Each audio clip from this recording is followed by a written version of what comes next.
2024 के लोकसभा चुनाव के लिए सभी पार्टियों ने अपने उम्मीदवारों के नाम का ऐलान करना शुरू कर दिया है। अब तक जिन सीटों पर उम्मीदवारों का ऐलान हुआ है, उनमें कुछ पर बेहद दिलचस्प मुकाबले की ज़मीन तैयार हो गई है। ऐसी ही एक सीट है केरल की तिरुवनंतपुरम। केरल के दिग्गज नेता शशि थरूर यहाँ से मौजूदा सांसद हैं। कांग्रेस से वो आते हैं और एक बार फिर से थरूर को कांग्रेस ने अपना यहाँ से उम्मीदवार बनाया है। वहीं भाजपा ने यहां से केंद्रीय मंत्री राजीव चंद्रशेखर को मैदान में उतारकर मुकाबले को दिलचस्प बना दिया है। राजीव चंद्रशेखर अभी राज्यसभा के सांसद हैं और मंत्री भी हैं। राज्य की सत्ता पर काबिज वाम दलों की ओर से भी भारतीय कम्युनिस्ट पार्टी के पन्नियन रविंद्रन को उम्मीदवार बनाया गया है। अमर उजाला के खास चुनावी कार्यक्रम सीट का समीकरण में आज हम इसी तिरुवनंतपुरम सीट की बात करेंगे। तिरुवनंतपुरम सीट का इतिहास क्या कहता है, इस सीट पर कब किसे जीत मिली, कौन से दिग्गज यहां से लोकसभा पहुंचे, 2019 का जो चुनाव हुआ था उसमें थरूर की जीत कितनी बड़ी थी और उन्होंने किसको हराया था, मौजूदा समीकरण वहां पर क्या कहता है, आइए इन सभी सवालों को जानते हैं। केरल में लोकसभा की कुल 20 सीटें हैं। इन्हीं में से एक सीट है तिरुवनंतपुरम। पहले इसका नाम तिरुवनंतपुरम नहीं था। इसको जब हम आगे चलेंगे तो देखेंगे कि शुरुआत जब होती है चुनावों की तो इस सीट को त्रिवेंद्रम के नाम से जाना जाता है। ये केरल का सबसे दक्षिणी जिला है त्रिवेंद्रम। और यहाँ की सियासी जड़ जानने से पहले थोड़ा सा इस इलाके के बारे में भी जान लेते हैं। तिरुवनंतपुरम का मतलब होता है पवित्र अनंत का शहर। अनंत 1000 सिर वाले ब्राह्मणीय नाग हैं जिनकी कुंडलियों पर भगवान महाविष्णु विराजमान हैं। इस धरा में Columbus, Vasco D gamma, Marco Polo, Fahien जैसे यात्रियों और खोजकर्ताओं की कल्पनाओं को जगाया। कारण इसका जो था वो भी आप सब जानते हैं कि जिस तरह की चीज़ें हैं इस दक्षिणी सिरे पर देश के, वहाँ पर ख़ासतौर से मसालों का जिस तरह से उत्पादन होता है, उसने बहुत इस तरह के यात्रियों को बहुत अपनी ओर आकर्षित किया।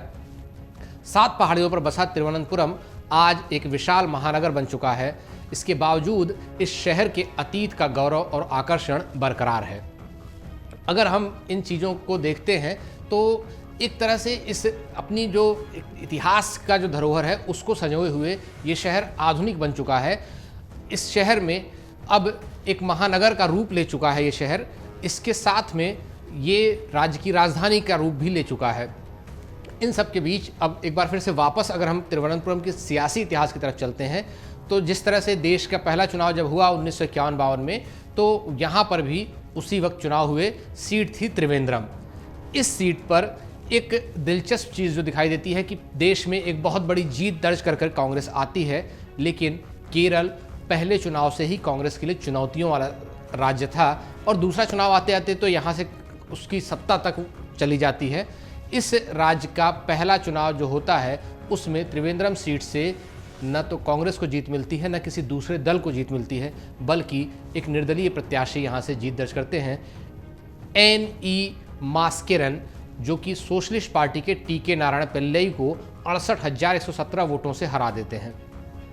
1957 का जब चुनाव आता है तो एक बार फिर एक दूसरे निर्दलीय उम्मीदवार ईश्वर अय्यर को जीत मिलती है। वो प्रजा सोशलिस्ट पार्टी के धानु पिल्लई को 10,944 वोटों से हरा देते हैं। और 1962 में भी एक बार फिर लगातार तीसरी बार यहाँ से एक निर्दलीय उम्मीदवार नटराज पिल्लई जीतते हैं। इस बार भी वो प्रजा सोशलिस्ट पार्टी के कृष्णा पिल्लई को 10,458 वोटों से हरा देते हैं। केरल एक ऐसा राज्य जहाँ से सबसे ज़्यादा कांग्रेस को चुनौतियाँ मिली।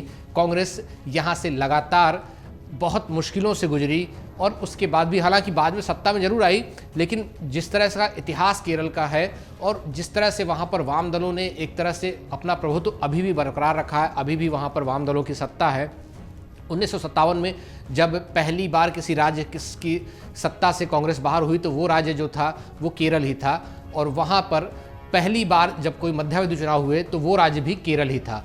इस केरल के जो समीकरण है वो इसी वजह से बदलते हुए दिखाई आपको देते हैं। 1967 आते आते यहाँ पर पहली बार कोई उम्मीदवार जीतता है जो किसी पार्टी के इलेक्शन सिंबल से लड़ रहा होता है। पहली बार एक सांसद जो निर्वाचित होता है वो किसी पार्टी का होता है। हालांकि इस बार भी जीत कांग्रेस को नहीं मिलती, बल्कि संयुक्त सोशलिस्ट पार्टी की तरफ से उतरे पी विशंभरण को जीत मिलती है। वो कांग्रेस के जीसी पिल्लई को 4,478 वोटों के एक छोटे अंतर से हरा देते हैं। 1971 के लोकसभा चुनाव में एक बार फिर से, देखिए ये 5वां चुनाव है और एक बार फिर चौथी बार यहाँ से एक निर्दलीय उम्मीदवार जीतते हैं। निर्दलीय प्रत्याशी के रूप में खड़े वी के कृष्णा मेनन, उनको जीत मिलती है। वो प्रजा सोशलिस्ट पार्टी के डी दामोदरन को 24,127 वोटों से हरा देते हैं। उसके बाद आपातकाल लगता है, चुनाव तय समय पर नहीं होते हैं। 1977 में फिर चुनाव होते हैं। त्रिवेंद्रम सीट पर इस बार भारतीय कम्युनिस्ट पार्टी एक तरह से जीत मिलती है।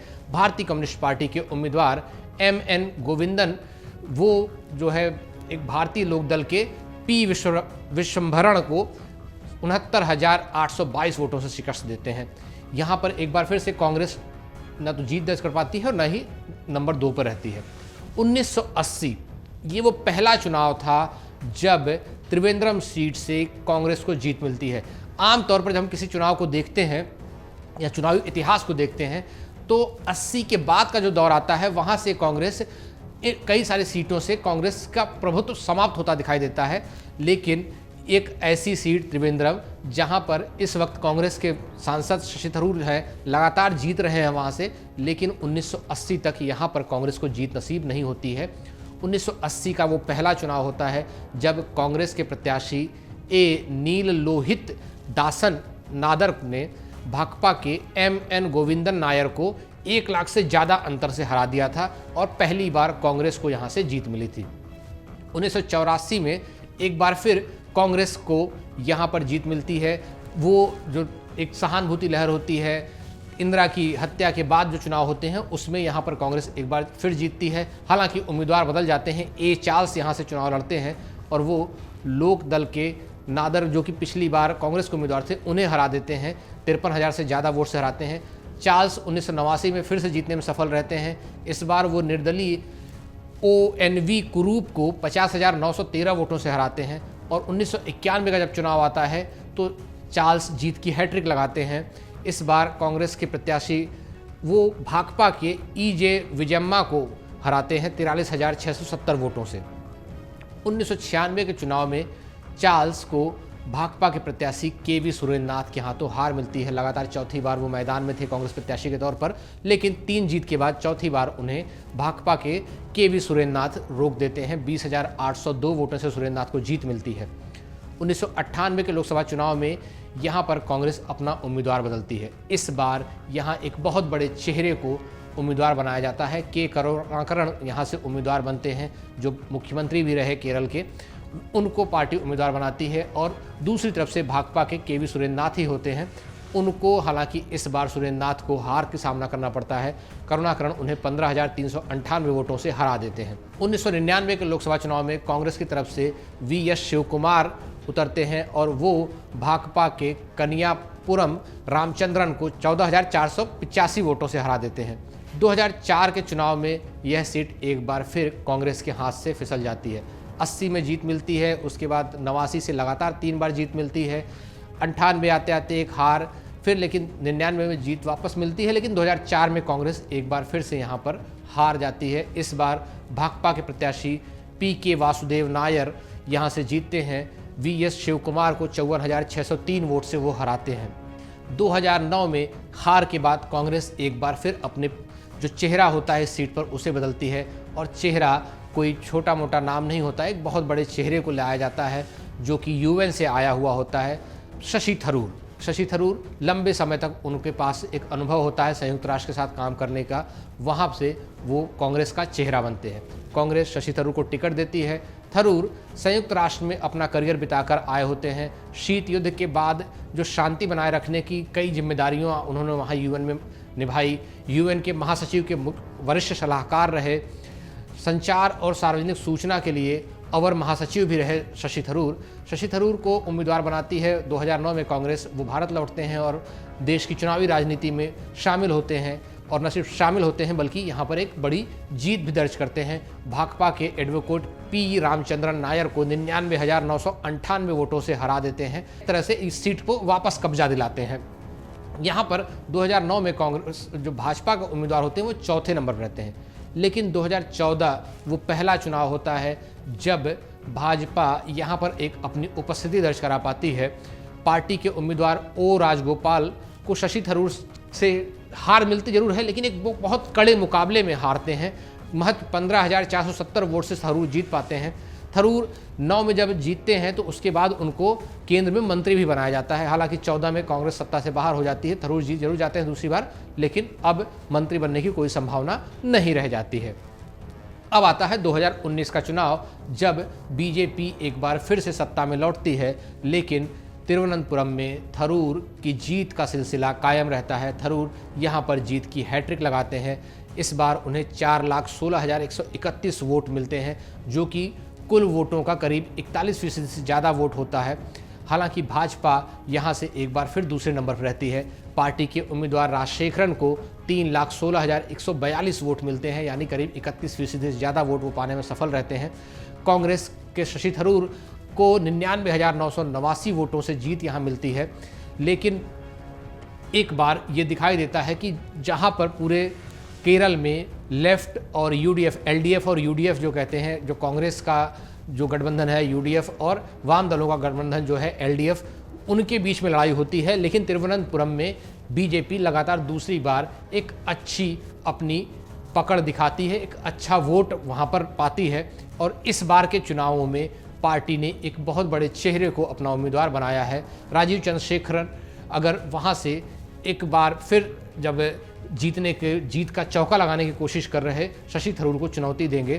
थरूर के लिए इस बार ये मुकाबला बहुत आसान नहीं होगा, क्योंकि जो सामने उम्मीदवार है उसका भी एक बड़ा लंबा उस राज्य में एक अच्छा इतिहास है। हालांकि वो राज्यसभा से जीतते रहे हैं, उम्मीदवार पहली बार पार्टी ने यहाँ से इनको बनाया है। ये देखना होगा कि तिरुवनंतपुरम में इस बार किस तरह का मुकाबला होता है, कितनी चुनौती थरूर को मिलती है, क्या वो जीत का चौका लगा पाते हैं। और अगर ऐसा करेंगे तो वो पहले तिरुवनंतपुरम के सांसद होंगे जो लगातार 4 जीत दर्ज करेंगे। आज के सीट के समीकरण में हमने बात की तिरुवनंतपुरम की। अगले सीट के समीकरण की जब हम बात करेंगे तो एक नई सीट के साथ आपके पास आएंगे, वहाँ के चेहरों की बात करेंगे, वहाँ से लड़े दिग्गजों की बात करेंगे। तब तक के लिए आप देखते रहिए अमरउजाला.com। अगर आप ये वीडियो YouTube पर देख रहे हैं तो हमारे चैनल को सब्सक्राइब करें और बेल आइकन को दबाना ना भूलें। अगर आप Facebook पर ये वीडियो देख रहे हैं तो हमारे पेज को लाइक करें।